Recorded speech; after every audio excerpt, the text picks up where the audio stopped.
नमस्कार सभी को। आज हमारे इंडियन पॉलिटी सीरीज का 58th डे है और स्टेट लेजिस्लेचर का दूसरा दिन है। तो स्टार्ट करते हैं आज के टॉपिक्स को। और आज के जो टॉपिक्स होंगे हमारे उसमें होगा आर्टिकल 175 जिसमें गवर्नर को ये पावर दिया जाता है to address and send messages to the house या फिर हाउसेस। जहां पे लेजिस्लेटिव असेंबली है वहां पे हाउस, जहां पे लेजिस्लेटिव असेंबली के साथ साथ लेजिस्लेटिव काउंसिल भी है तो हाउसेस। आर्टिकल 176 को कवर करेंगे जिसमें स्पेशल एड्रेस होता है गवर्नर द्वारा। आर्टिकल 177 में जिसमें कुछ मिनिस्टर्स या फिर जो एडवोकेट जनरल होते हैं स्टेट के उनको क्या पावर दिया जाता है। इनके अलावा आर्टिकल 178 में speaker and deputy speaker of legislative assembly, vacation, resignation and removal जो है स्पीकर और डेप्यूटी स्पीकर का आर्टिकल 179 में कवर करेंगे। 180 में power of the deputy speaker और other person to perform the duties of office और एक्ट एज ए स्पीकर। 181 में है speaker and deputy speaker will not preside जब उनका रेजोल्यूशन रिमूवल का जो है वो कंसिडरेशन में है। 182 में जैसे हमने स्टेट लेजिस्लेटिव असेंबली के लिए देखा स्पीकर और डेप्यूटी स्पीकर, तो जहां भी स्टेट लेजिस्लेटिव काउंसिल है यानी कि जहां पे बाई कैमरलिज्म का कॉन्सेप्ट है, 6 ऐसे राज्य हमने देखा था, बिहार हो गया, यूपी हो गया, Andhra Pradesh, AP, Karnataka, Maharashtra as well as Telangana. तो यहां पे चेयरमैन भी देखने को मिलेगा आपको, डेप्यूटी चेयरमैन भी लेजिस्लेटिव काउंसिल का देखने को मिलेगा। 183 में vacation and resignation and removal from the office of chairman, deputy chairman of legislative council. 184 में जो डेप्यूटी चेयरमैन होंगे या फिर अन्य पर्सन जो कि प्रिसाइड करेंगे as a chairman of legislative council, उनके क्या पावर होंगे। 185 में चेयरमैन और डेप्यूटी चेयरमैन जो है वो प्रिसाइड नहीं करेंगे जब उनका रिमूवल का प्रोसीजर जो है वो कंसिडरेशन में है। 186 में salaries and allowances of speaker, deputy speaker, chairman और deputy chairman. And the last article will be 187 जिसमें सेक्रेटेरिएट ऑफ स्टेट लेजिस्लेचर को कवर करेंगे। तो ये सारे टॉपिक्स को हम बारीकी से एग्जामिनेशन पॉइंट ऑफ व्यू से कवर करने जा रहे हैं। पहला है आपका आर्टिकल 175 जिसमें है right of governor to address and send messages to the house और हाउसेस। इसमें क्या प्रोविजन है? आर्टिकल 175 सिंपली ये कहता है the governor may address the legislative assembly और in case of state having legislative council, जहां भी लेजिस्लेटिव काउंसिल है, दोनों हाउसेस को सेपरेटली या फिर उन दोनों हाउसेस को असेंबल करके एक साथ जो है गवर्नर एड्रेस कर सकते हैं। और उसके लिए जितने भी मेंबर्स हैं उनकी अटेंडेंस रिक्वायरमेंट होती है कि आप सब आओ। ऐसा नहीं कि गवर्नर ने नोटिस जारी कर दिया कि मैं एड्रेस करने वाला हूं उस पार्टिकुलर डे को और कोई मेंबर आया ही नहीं, तो ऐसा नहीं है। गवर्नर को आर्टिकल 175 की मदद से यह भी पावर दिया जाता है he may send messages to the house और house of legislature of state whether with respect to कोई बिल है वो पेंडिंग पड़ा हुआ है या फिर किसी भी अन्य मैटर पे, और जिस भी हाउस के पास ये मैसेज जाएगा गवर्नर द्वारा तो उस हाउस को उस मैटर को कंसीडर करना होता है। ये ध्यान रखिएगा। ये है आर्टिकल 175 में जहां गवर्नर को पावर दिया जाता है to address and send messages to the house और हाउसेस। 176 में है special address by the governor. कब? At the commencement of first session after general election to the legislative assembly and at the commencement of first session of each year. पहला सेशन जो होता है हर साल का वो फरवरी में स्टार्ट होता है, यानी बजट सेशन स्टार्ट होता है, तो तब वो करेंगे। या फिर किसी भी राज्य में जनरल इलेक्शन हुआ है, फॉर एग्जांपल हम देखते हैं बिहार में रिसेंटली नवंबर में इलेक्शन हुआ था, नवंबर 2025 में। बिहार का 18th बिहार लेजिस्लेटिव असेंबली जो है उसकी कमेंसमेंट कब हुई? 1 दिसंबर को 2025 में ही। नवंबर में चुनाव हुआ, दिसंबर 1 को इन्होंने पहली सिटिंग करी, मतलब उसके बाद जो प्रोटम स्पीकर अपॉइंट होता है, बाकी जितने भी मेंबर्स हैं उनको ओथ दिलाना। तो ये क्या हुआ आपका? Commencement of first session after general election of legislative assembly.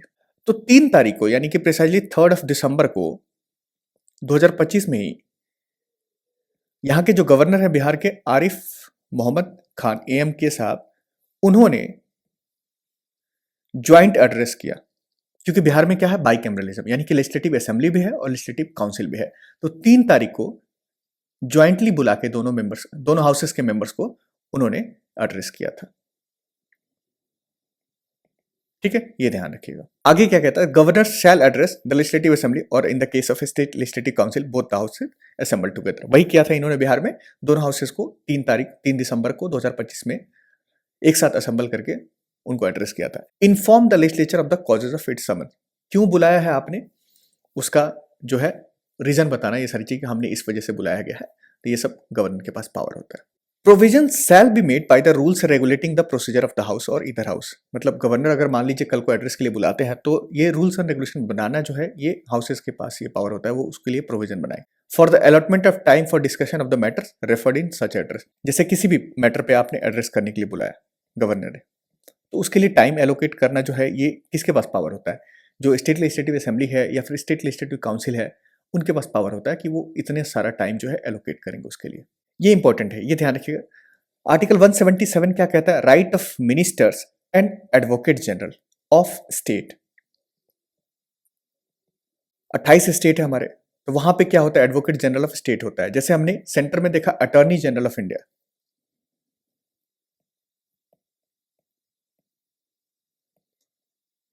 वैसे स्टेट में क्या होता है, एडवोकेट जनरल ऑफ स्टेट। इनके पास क्या राइट्स होते हैं, in addition to the member of the house every minister and advocate general of the state have the right to speak, have the right to take part in the proceedings of either house, or have the right to take part in the proceedings of any of its committee which he is named a member।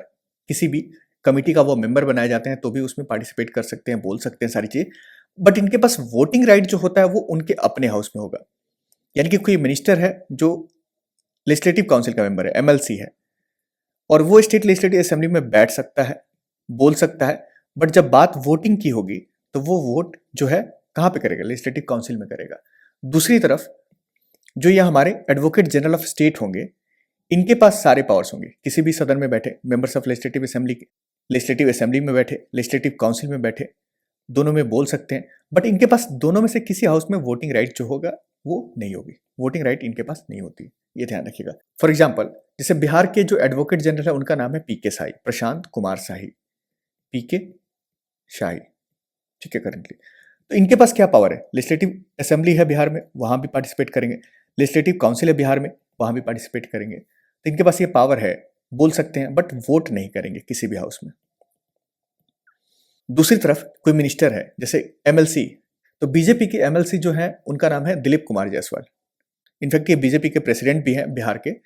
तो दिलीप कुमार जायसवाल जी जो है MLC Kota से, यानी कि members of legislative council होते हुए इन्होंने currently जो है, जो बिहार की न्यू कैबिनेट मिनिस्ट्री फॉर्म हुई थी उसमें इन्होंने शपथ लिया था as a minister of industries and road construction.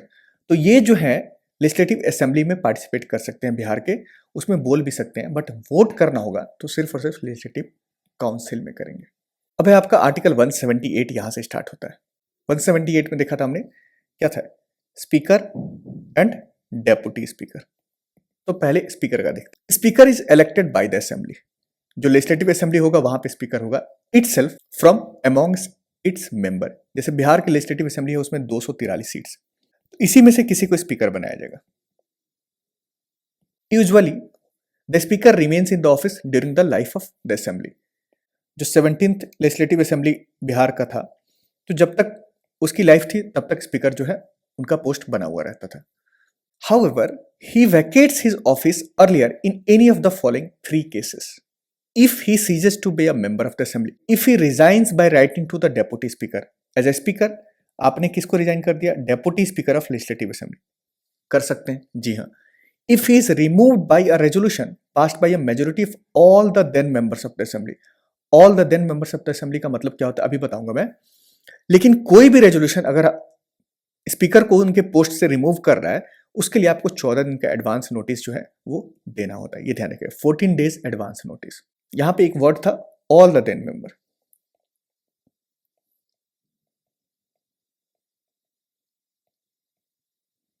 इसका मतलब होता है इफेक्टिव मेजोरिटी। इंडिया के केस में इफेक्टिव मेजोरिटी, जो इफेक्टिव स्ट्रेंथ होता है वो एक्चुअल में क्या होता है, 50% of the total strength of the house, 50% of total strength of house, ये हो गया आपका इफेक्टिव स्ट्रेंथ। और इफेक्टिव मेजोरिटी क्या हो जाएगा, +1। जैसे अगर हम कैलकुलेट करते हैं इंडिया या फिर किसी स्टेट के केस में, तो जो इफेक्टिव स्ट्रेंथ हमारा होता है वो होता है टोटल सीट्स। जैसे बिहार का एग्जांपल ही लेते हैं, 243 सीट्स है वहां पे लेजिस्लेटिव असेंबली में, तो total seats minus vacant seat. Suppose that 13 vacant seat है, तो 243 माइनस 13 करेंगे, यानी कि इफेक्टिव स्ट्रेंथ कितना हो गया 230। और इसकी इफेक्टिव मेजोरिटी क्या होगी, तो 230 डिवाइडेड बाई 2 प्लस 1 कितना हुआ 115 प्लस 1 यानी कि 116 होगा। ऑल द देन मेंबर्स का मतलब हो गया 116। ठीक है, ये ध्यान रखिएगा। जो स्पीकर होगा हमारे लेजिस्लेटिव असेंबली का, उनके पास क्या पावर होता है, जाहिर सी बात है जो लेजिस्लेटिव असेंबली है उसका जो सबसे मेन पावरफुल इंसान जो होता है वो स्पीकर ही होता है हमारा। He maintains order and decorum in the assembly for conducting its business and regulating its procedures या प्रोसीडिंग्स, जो भी सारी चीजें काम कराना इनका देखरेख होता है, ये सारी चीजें करते हैं। और इनकी ये प्राइमरी रिस्पॉन्सिबिलिटी होती है हाउस में ऑर्डर मेंटेन करना, डेकोरम मेंटेन करना, और इसमें ये इनके पास ये फाइनल पावर होता है, ये भी ध्यान रखिएगा। ही adjourns द असेंबली और suspends the meeting in the absence of quorum. जैसे अगर मान लीजिए कोरम हमने देखा था पार्लियामेंट के केस में कितना होता है 1/10 ऑफ द हाउस, तो सपोज दैट 243 मेंबर हैं बिहार में, तो इसका 1/10 कितना हुआ, एटलीस्ट 25 मेंबर्स की रिक्वायरमेंट होगी हाउस को फंक्शन करने के लिए, इंक्लूडिंग जो आपके प्रिसाइडिंग ऑफिसर्स उनको भी इंक्लूड किया जाता है, ये ध्यान रखिएगा। और क्या पावर होगा, he is final interpreter of the provisions of constitution of India. संविधान के कोई मैटर को बताना है कि इस हाउस में ये काम करेगा या नहीं करेगा, या फिर ये प्रोविजन है कि नहीं है, ये इसमें कौन देखरेख करेगा, फाइनल डिसीजन कौन प्रोवाइड करेगा, speaker. Rules of procedure and conduct of business of the assembly, ये सारी चीजें legislative precedents within the assembly, मतलब किसी भी मैटर पे बात करना है कि ये लॉ के अंदर है या नहीं है, ये फाइनल अथॉरिटी किसके पास होता है डिसाइड करने का, स्पीकर के पास होता है सदन में। Super important, he does not vote in first instance. जैसे किसी भी मैटर पे वोट करना हो तो पहले इंस्टांस में ये वोट नहीं करेंगे, लेकिन इनके पास कास्टिंग वोट की पावर होती है इन case of tie. Suppose that किसी मैटर पे बिहार लेजिस्लेटिव असेंबली में वोटिंग हो रही है, 200 लोग आए हैं, 100 ने वोट किया अगेंस्ट में, 100 ने वोट कर दिया फेवर में, तो यहां पे क्या हो गया, टाई हो गया। तो टाई के केस में कास्टिंग वोट होता है, चाहे ये फेवर में दे दे या अगेंस्ट में दे दे तो उसकी तरफ हो जाएगी। स्पीकर के पास ये भी पावर है कि हाउस को अलाउ कर सकते हैं for a secret sitting. Secret sitting मतलब कि बैठ के कुछ इंपॉर्टेंट मैटर पर डिसीजन लेना हो तो आप लोग सेक्रेटली बैठ के कर सकते हैं। स्पीकर जो है फाइनल अथॉरिटी होता है इनका कि he decides whether a bill is a money bill और not, and his decision on this question is final, और इसको फिर क्वेश्चन नहीं किया जाएगा। तो सब कुछ सिमिलर है, जैसे लोकसभा के स्पीकर में था वैसे ही सब कुछ लेजिस्लेटिव असेंबली के स्पीकर के पास पावर होता है। इसके अलावा he decide the question of disqualification of a member of the assembly arising on the ground of defection. जो 10th शेड्यूल होता है उसमें हमने देखा था डिफेक्शन का प्रोविजन। जैसे कोई भी सदस्य है चुन के आ रहा है किसी भी पार्टी से, जैसे आरजेडी से चुन के आया और बाद में उसने बीजेपी ज्वाइन कर लिया, तो क्या किया जाएगा, इसको डिस्क्वालीफाई कर दिया जाएगा ऑन ग्राउंड ऑफ डिफेक्शन। तो ये डिसाइड करने का पावर किसके पास होता है, स्पीकर के पास। इन सब के अलावा जो भी चेयरमैन होते हैं कमिटीज के, उनको अपॉइंट करने का पावर किसके पास होता है, स्पीकर के पास। He appoints the chairman of all the committee, और ये खुद भी चेयरमैन होते हैं किसके, business advisory committee, rules committee और जनरल पर्पस कमिटी। कौन, इन तीनों के चेयरमैन कौन करते हैं, speaker of legislative assembly. Speaker के बाद डेप्यूटी स्पीकर। स्पीकर की तरह ही डेप्यूटी स्पीकर को उसी हाउस से यानी कि लेजिस्लेटिव असेंबली से चूज किया जाता है अमंग्स इट्स मेंबर। जब स्पीकर का इलेक्शन कंप्लीट हो जाता है तब जाके डेप्यूटी स्पीकर को इलेक्ट किया जाता है, और ये तब तक रहते हैं जब तक लाइफ ऑफ द असेंबली है। जैसे स्पीकर रहते हैं वैसे ही डेप्यूटी स्पीकर भी रहेंगे, लेकिन अगर स्पीकर अपने हाउस में प्रिसाइड करें तो डेप्यूटी स्पीकर जो है वो एक नॉर्मल मेंबर की तरह होते हैं, ये भी ध्यान रखिएगा। However he also vacates his office earlier in the following 3 cases. Same case है, if he ceases to be a member of the assembly, उनकी सदस्यता ही रद्द हो गई, या फिर उन्होंने रिजाइन कर दिया, किसको, स्पीकर को। डेप्यूटी स्पीकर रिजाइन करेंगे स्पीकर को, स्पीकर रिजाइन करेंगे डेप्यूटी स्पीकर को, ये ध्यान रखिएगा। या फिर किसी भी रेजोल्यूशन के तहत इनको जो है रिमूव कर दिया गया, इनके पोस्ट है, यहां भी क्या होगा, all the then members of the assembly. और किसी भी रेजोल्यूशन को मूव करने के लिए आपको कितने दिन का नोटिस देना पड़ेगा, डेप्यूटी स्पीकर को भी 14 दिन का, स्पीकर को भी 14 दिन का एडवांस नोटिस जो है देना पड़ता है। डेप्यूटी स्पीकर जो है वो फंक्शन कब करते हैं या फिर ड्यूटीज ऑफ स्पीकर कब परफॉर्म करते हैं, जब स्पीकर जो है आपके एब्सेंट है, या फिर किसी कारणवश उनकी सीट जो है वैकेंट है, तो डेप्यूटी स्पीकर एक्ट करेगा एज ए स्पीकर।